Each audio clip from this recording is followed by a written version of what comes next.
नमस्कार, आप देख रहे हैं बंसल न्यूज। छत्तीसगढ़ की तमाम खबरें लेकर मैं हूं आपके साथ सुहेल खान। शुरुआत करेंगे रायपुर की खबर के साथ, जहां पूर्व सीएम रमन सिंह का एक ट्वीट सामने आया है। ट्वीट कर पूर्व सीएम ने प्रदेश सरकार पर निशाना साधा है। उन्होंने लिखा है कि नौकरी मांगो तो बहाने हजार हैं, खजाना खाली है, हम कर्जदार हैं। हक मांगने सड़क पर आओगे तो सरकार कहती है कि डंडा तैयार है।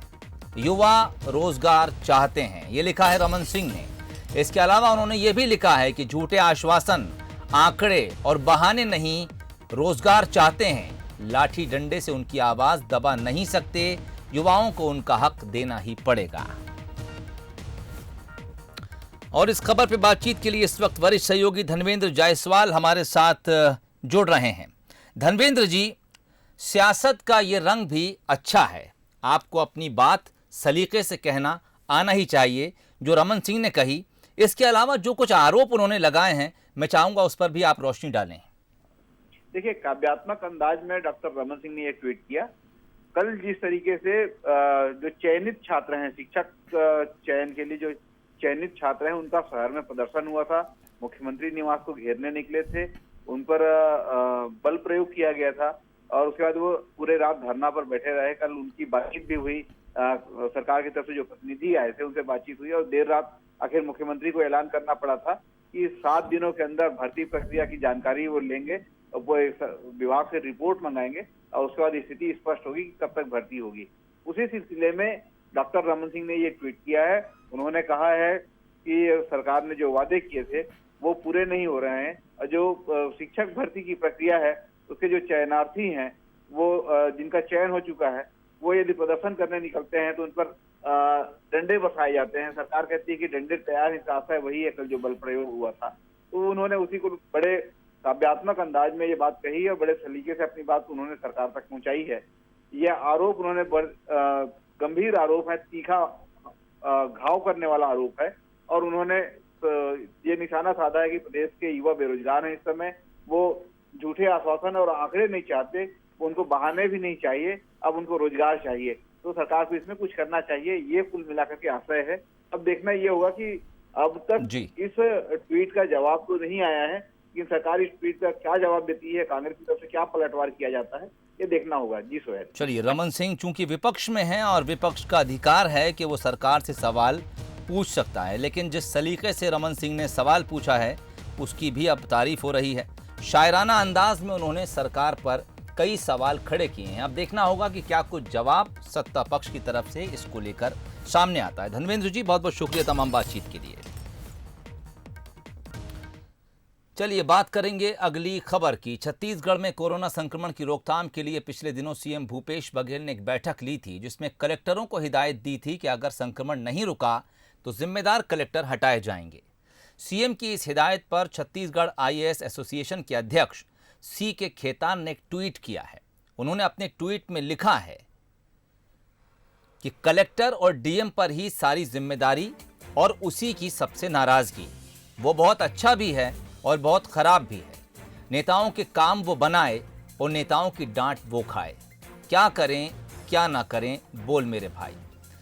सी के खेतान वर्तमान में राजस्व मंडल के अध्यक्ष हैं और एक बेबाक अधिकारी माने जाते हैं। यहां तक कि उन्होंने अपने ट्विटर प्रोफाइल में ही अपने नाम के साथ जोड़ा हुआ है, bureaucrats IAS but not yes man.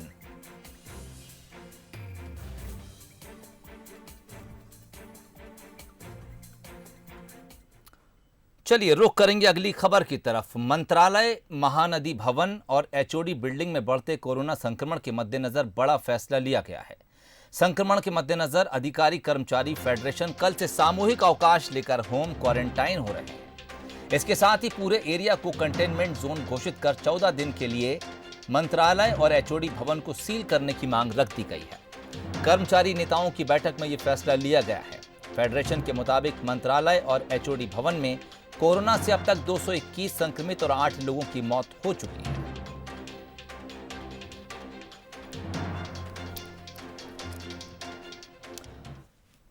खबर रायपुर से है। कोविड सेंटर में पोस्टेड जूनियर डॉक्टर हड़ताल पर चले गए हैं। इन डॉक्टर्स की ड्यूटी अलग अलग कोविड सेंटर्स में लगाई गई है। 150 जूनियर डॉक्टर हड़ताल पर चले गए हैं और इसके बाद अब कोविड सेंटर्स की व्यवस्था ठप हो गई है। दरअसल जूनियर डॉक्टर्स का यह आरोप है कि उन्हें 5 महीने से स्टाइपेंड नहीं मिला है और अब वो आगे इस स्थिति में काम नहीं कर सकते हैं। 150 जूनियर डॉक्टरों ने हड़ताल कर दी है। अलग अलग कोविड सेंटर्स में इनकी ड्यूटी थी और अब इनकी हड़ताल पर जाने के बाद कोविड सेंटर की व्यवस्थाएं ठप सी नजर आ रही हैं। डॉक्टर्स आज हड़ताल पर चले गए हैं। उनका कहना कि 5 महीने से स्टाइपेंड उनको नहीं दिया गया और इस स्टाइपेंड की मांग को लेकर कोविड सेंटर्स में जो उनकी ड्यूटी थी उस ड्यूटी को उन्होंने करने में असमर्थता जता दी है। 5 महीने से स्टाइपेंड उनको नहीं मिला है। क्या इनकी मांगे, हम पूछते हैं, क्या आप लोगों की मांगे हैं? सर, हमारी मांगे हैं कि जो हमें अप्रैल महीने से लेकर अब तक स्टाइफंड नहीं दिया गया है वो हमको जल्द से जल्द दिया जाए। जो हमारे 150 यूजी पीजी के छात्र और हमारे 40 इंटर्न के छात्र, लगभग 200 के लगभग छात्रों को स्टाइफंड विगत 5 महीने से नहीं दिया गया है। वो सरकार उसके लिए जल्दी निराकरण करे, क्योंकि हेल्थ मिनिस्टर से बात करने पे बोलते हैं कि ये मामला वित्त विभाग का है। हमने फाइल को आगे बढ़ा दिया है। हमने सीएम साहब को भी इसके बारे में बताया। अब उनके द्वारा, क्योंकि वित्त विभाग उन्हीं के पास है, लेकिन उनके द्वारा हमें कोई आश्वासन भी नहीं दिया गया है। अब आज अगर पूरी नहीं होती मामला, आप लोगों की मांग, तो क्या करेंगे? सर, जब तक हमारी मांगे पूरी नहीं होंगी ये अनवरत ये आंदोलन चलता रहेगा। देखिए, जब तक मांगे पूरी नहीं होती ये आंदोलन जारी रहेगा और उनका कहना है कि 5 महीने का स्टाइपेंड उनको मिलना चाहिए, क्योंकि वो उनके अपने खर्चे हैं। बाहर वो किराए पे रहते हैं, उनको किराए के लिए पैसे देने पड़ते हैं। कोविड सेंटर में काम कर रहे हैं, अपनी सेवाएं दे रहे हैं वो। तो बहुत सारी समस्याएं इनकी है, इसको लेकर आज इनका ये आंदोलन है और जब तक आंदोलन पूरा नहीं होगा ये काम करने में असमर्थता जता रहे हैं। कैमरामैन योगेश के साथ अभिषेक शुक्ल, बंसल न्यूज, रायपुर। उधर बिलासपुर में भी कोरोना संक्रमण का आंकड़ा लगातार बढ़ता जा रहा है। अगस्त में 1100 मरीज सामने आए थे, मगर सितंबर के पहले हफ्ते में ही मरीजों की संख्या 1300 तक जा पहुंची है। मौत के आंकड़ों में भी इजाफा हो रहा है। मरीजों की बढ़ रही संख्या की वजह से कोविड सेंटर्स पूरी तरह से भर गए हैं और बड़ी संख्या में लोग घर में ही आइसोलेट हैं। विपक्ष स्वास्थ्य व्यवस्थाओं पर अब लगातार सवाल खड़े कर रहा है।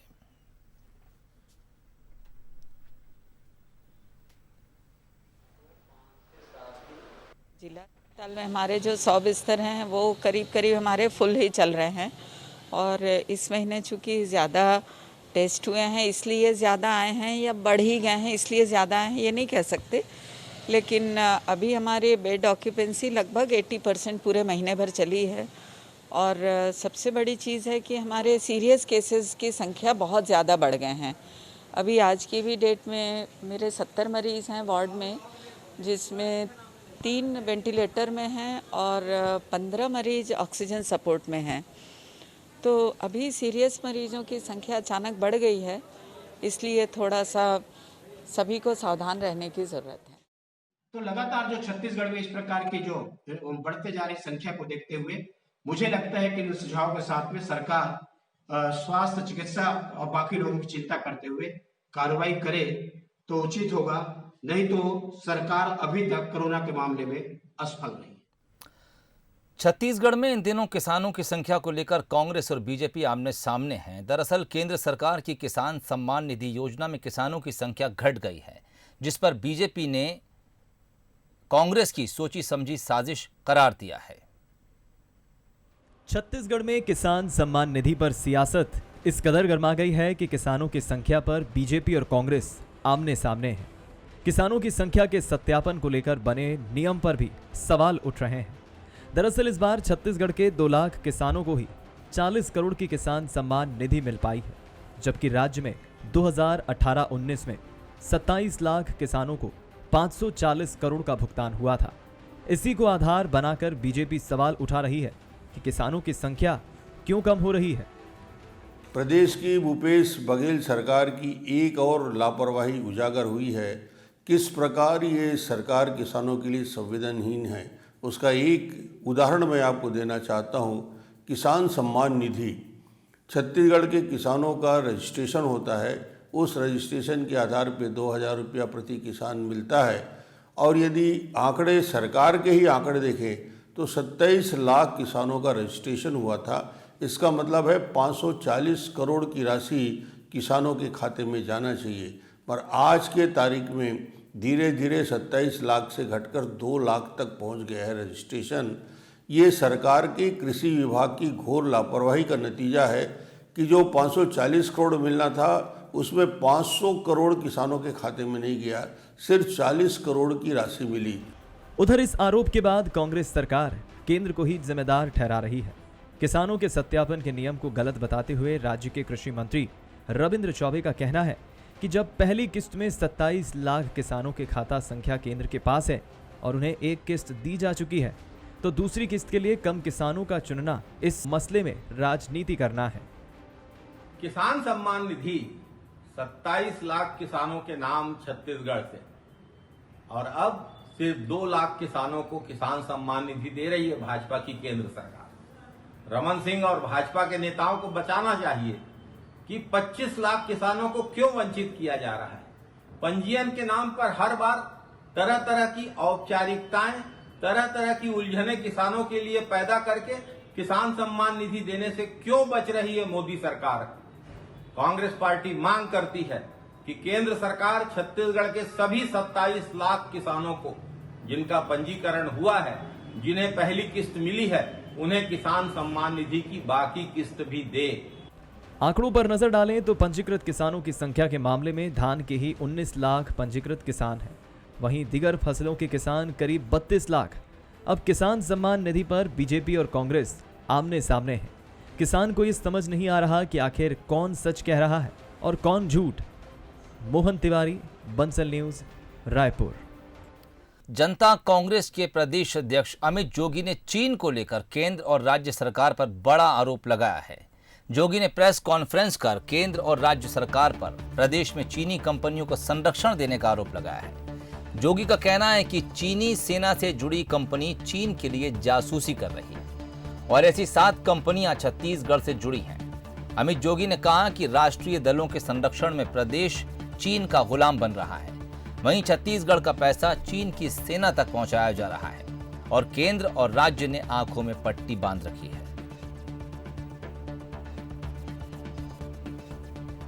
एक नया खुलासा किया है जनता कांग्रेस जोगी के प्रदेश अध्यक्ष अमित जोगी ने, जिन्होंने ये दावा किया है कि छत्तीसगढ़ में कई ऐसी चीनी कंपनियां काम कर रही हैं जिनका चीनी जासूसी से कनेक्शन हो सकता है। बात करने के लिए हमारे साथ मौजूद हैं अमित जोगी जी। बात करते हैं, आप जो दावा कर रहे हैं इसके पीछे आधार क्या है?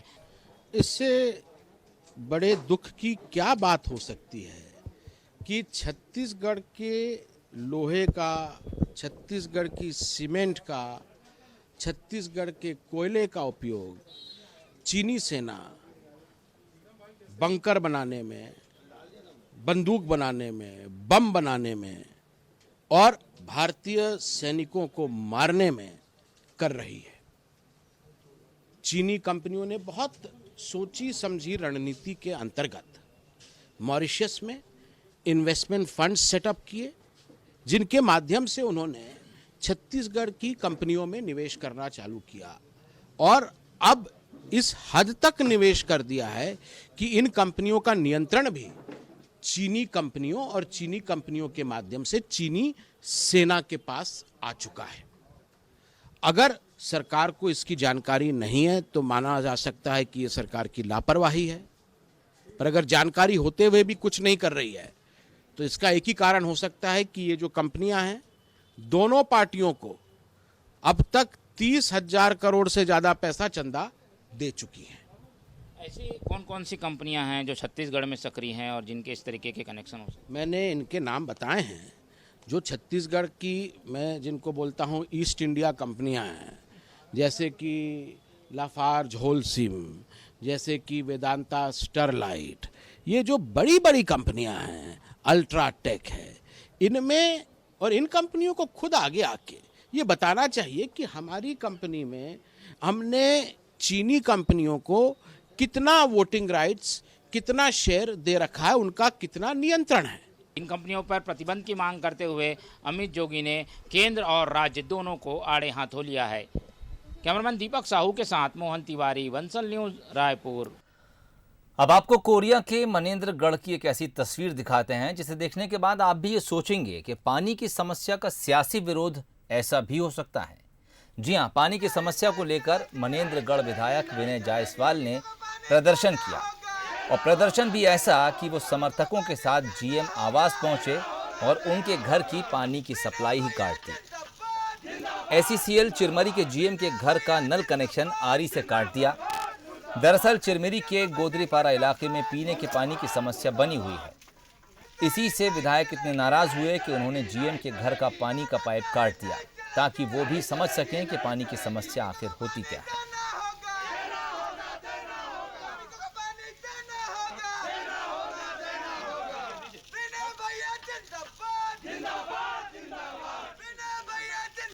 जनता पानी से त्राहिमाम है, लेकिन एसईसीएल के साथ मीटिंग करने के बाद हमने ये व्यवस्था के लिए बोला था कि आप 12 टैंकर कम से कम दीजिए, लेकिन वो 2 टैंकर भी अभी तक उपलब्ध नहीं कराए हैं। और जो पानी जहाँ से सप्लाई होना है 7 वार्डों का, उस फीडर का भी काम ये बोले थे 24 घंटा में पूरा कर देंगे, लेकिन अभी तक वो फीडर का भी काम पूरा नहीं हुआ है।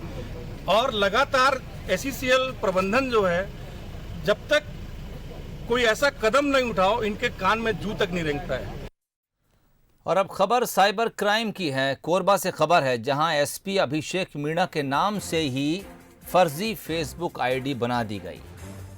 साइबर ठगों ने ये फर्जी आईडी बनाई है और इस आईडी के जरिए वो एसपी के जान पहचान के लोगों से रुपयों की मांग कर रहे हैं। एसपी अभिषेक मीणा ने फेसबुक पोस्ट कर इस बात की पुष्टि की है। एसपी ने फेसबुक पर पोस्ट किया और इस बात की जानकारी दी कि उनका एक फर्जी आईडी बनाई गई है और उनके दोस्तों से उनके नाम पर पैसों की मांग की जा रही है।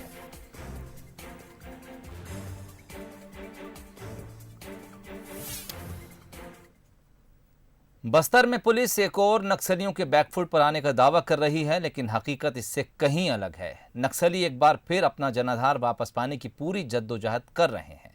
पिछले कुछ समय के आंकड़ों पर नजर डालें तो नक्सलियों ने कई घटनाओं को अंजाम देते हुए ग्रामीणों में अपनी दहशत फैलाई है ताकि लोग नक्सलियों का विरोध न कर सकें। बस्तर संभाग के सुकमा में ही पिछले 6 महीनों में करीब 50 ऑपरेशन पुलिस ने लॉन्च किए, जिसमें 11 नक्सलियों को जवानों ने मार गिराया। वहीं हमारे 20 जवान शहीद हुए। साथ ही मुखबिरी का आरोप लगाकर 5 ग्रामीणों को भी मार डाला गया।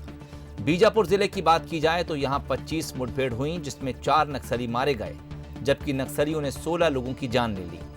दंतेवाड़ा जिले का रिकॉर्ड बाकी जिलों की तुलना में ठीक है। यहां 7 मुठभेड़ हुई और 114 नक्सलियों ने आत्मसमर्पण किया है।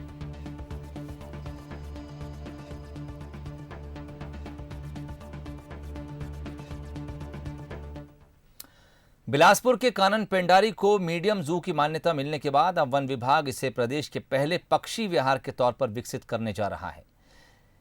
इसका मास्टर प्लान तैयार कर लिया गया है। स्वीकृति के लिए इसे शासन को भेज भी दिया गया है। इसके पीछे वन विभाग की सोच है कि विलुप्त हो रहे पक्षियों को संरक्षित किया जाए और लोग पक्षियों के बारे में करीब से जान सकें। डीएफओ की माने तो पक्षी विहार विकसित करने के लिए कानन जू में पक्षियों के लिए जंगल की तरह माहौल दिया जाएगा। अलग अलग प्रजाति के 500 से ज़्यादा पक्षियों को यहाँ रखा जाएगा और उन्हें संरक्षण दिया जाएगा।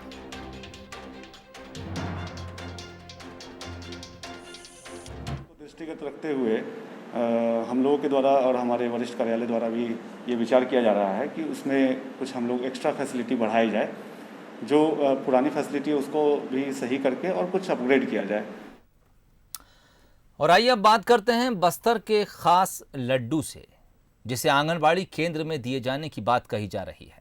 सबसे खास बात यह है कि इस लड्डू को फूड प्रोडक्ट बनाने में रजिया शेख का बड़ा योगदान है।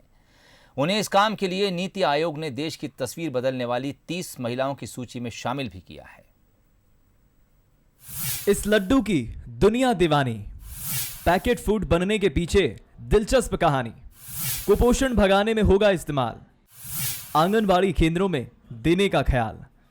यह है बस्तर की संस्कृति की चाशनी में बनी महुआ लड्डू। Bastar food farm and consulting में इसे बड़े पैमाने पर तैयार किया जाता है और यही वजह है कि देश के कोने कोने के साथ दुनिया तक पहुंचाया जाता है। महुआ के पल्प का तो इसमें इस्तेमाल होता ही है, साथ ही इसमें जीरा, सूखा अदरक, लौंग, घी भी डाला जाता है। इस लड्डू की खासियत है कि यह कुपोषण से लड़ने में सहायक है, महिलाओं में खून की कमी दूर करता है, साथ ही रोग प्रतिरोधक क्षमता बढ़ाता है। बस्तर में कुपोषण के खिलाफ इस पहल की शुरुआत रजिया ने की है। यही वजह है कि इस काम के लिए रजिया को नीति आयोग ने देश की तस्वीर बदलने वाली 30 महिलाओं की सूची में शामिल किया है। जब मैंने इससे रिलेटेड रिसर्च के पेपर्स जब देखे, साइंटिस्टों से मैंने बात किया, तो तब मुझे पता चला कि ये सेहत में बहुत फायदेमंद है। लोगों में खून की जो आज की समस्या है उसका सबसे बड़ा सॉल्यूशन है। कोई भी आदिवासी जब पुराने ज़माने में था वो खून चढ़ाता नहीं था, वो जंगल के ही जो प्रोडक्ट आते थे उन्हीं को खाता था, जिसमें सबसे ज़्यादा महुआ होता था। रजिया ने सैन फ्रांसिस्को में आयोजित स्टार्टअप राजीव सर्कल फेलोशिप में भी एशिया का प्रतिनिधित्व किया है। दुनिया में महुआ लड्डू की मांग के पीछे एक दिलचस्प कहानी यह भी है कि एक एनआरआई ने सैन फ्रांसिस्को में लगे स्टॉल में इस लड्डू को 450 रुपए में यह कहकर खरीद लिया कि इसकी महक से उन्हें अपनी मातृभूमि की याद आ गई। हालांकि बस्तर कलेक्टर ने भी इसे आंगनबाड़ी केंद्रों में शामिल करने की बात कही है। हम लोग एक परिकल्पना लेके आ रहे हैं जिससे कि इस प्रकार के जितने यंग एंटरप्रेन्योर्स हैं उनको बेहतर एक सुविधा दे पाए और शासन, प्रशासन और अन्य जितनी भी बड़ी कंपनियां हैं उनसे अच्छा टाई अप होने के लिए उनको एक अच्छी व्यवस्था बन पाए, उसके लिए जिला प्रशासन प्रयास कर रहा है। महुआ से कैंडी, जेली, हनी, नट्स, महुआ जूस सहित लगभग 8 से अधिक प्रोडक्ट तैयार किए जाते हैं। अब ये सभी दूसरे राज्यों में पसंद किए जा रहे लगे हैं। बस्तर फूड रोजगार का भी केंद्र बनता जा रहा है। इन बेटियों के चलते बस्तर का महुआ देश नहीं विदेश तक लड्डू के रूप में और अन्य प्रोडक्ट के रूप में पहुंच रहा है। कैमरा पर्सन महेंद्र के साथ प्रशांत गजबी, बंसल न्यूज, जगदलपुर।